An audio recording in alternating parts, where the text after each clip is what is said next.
estou sempre ligada no que o Insere está oferecendo, estou sempre ligada em também investir em outras possibilidades dentro dessa abordagem. Eu estou muito dedicada à terapia do esquema. E à medida em que as coisas foram acontecendo, eu fui percebendo as necessidades, né? Como a da supervisão, a da mentoria, a necessidade de criar instrumentos para a gente trabalhar em terapia do esquema. Né? Isso também foi algo que surgiu à medida em que eu fui trabalhando com terapia do esquema. Né? Tinha questão, eu comecei, o primeiro instrumento que eu fiz foi o baralho de psicoeducação em terapia do esquema, porque eu percebi que quando eu psicoeducava um paciente a respeito de um esquema, naturalmente a informação que ficava a respeito daquilo era muito pequena, porque a gente sabe que quando a gente usa somente a audição, né, para receber uma informação, muito pouco fica dessa informação. Né?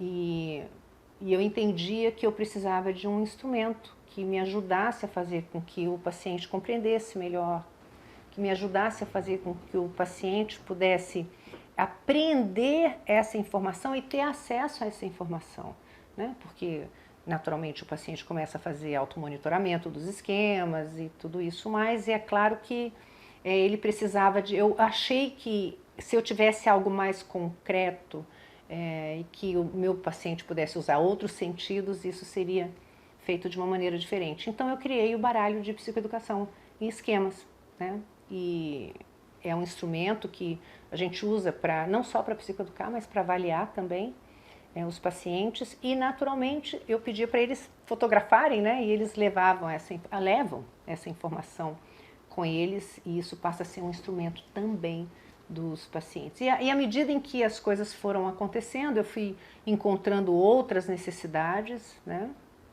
De, enfim, elaborar outros instrumentos. Conheci um instrumento do Dr. Bernstein num dos congressos, achei muito interessante.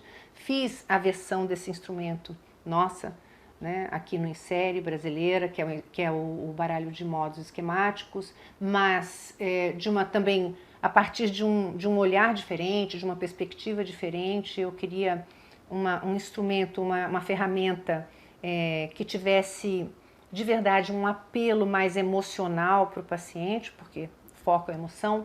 Então eu não queria fazer nada que fosse digitalizado. Quando pensei em fazer as figuras, né, que representassem os modos esquemáticos, eu queria algo mais real, algo mais apelativo no sentido da emoção, de colocar o paciente em contato com a emoção. Então eu decidi contratar uma artista, uma pessoa que trabalha com aquarela, e ela começou a fazer os desenhos, e os desenhos começaram a ficar lindos, e aí nasceu o baralho de modos esquemáticos, e aí foram nascendo outros, né? Porque eu fui vendo outras necessidades. Avaliar e psicoeducar necessidades básicas.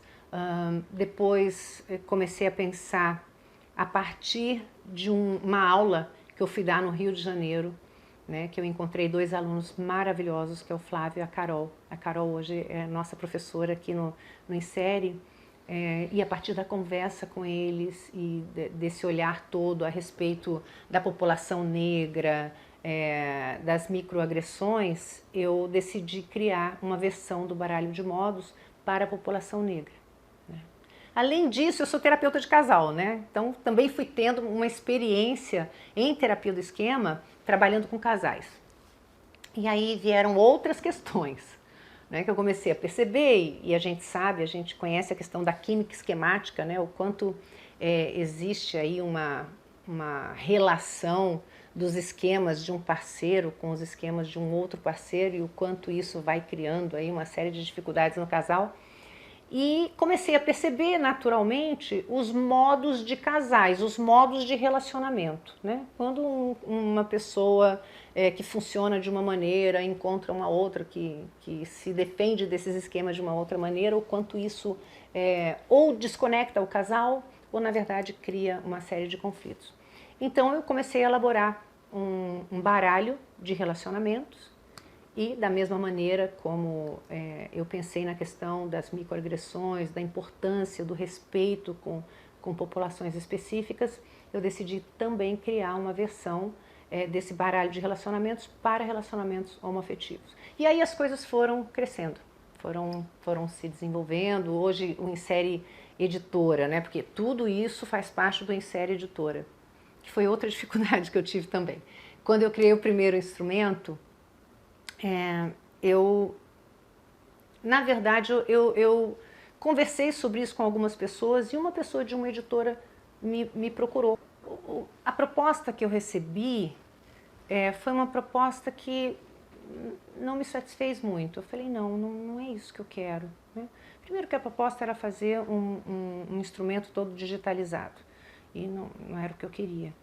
E depois existiam outras questões também que eu compreendo de uma outra maneira.